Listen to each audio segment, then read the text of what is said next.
Nagkasana ng manhunt operation ang Philippine National Police laban sa 6 na na-dismiss na pulis na sangkot sa pagransak sa bahay ng isang retired professor sa Imus, Cavite noong August 2023.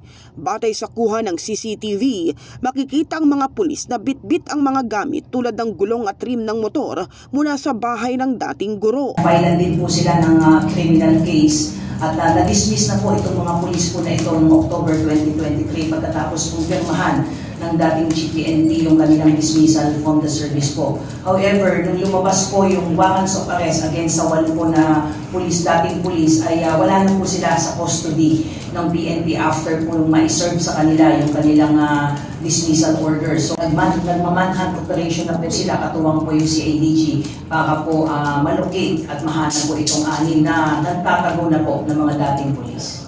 Walang search warrant o arrest warrant ang mga sangkot na pulis ng isagawang operasyon, kaya't sinampahan sila ng reklamong robbery.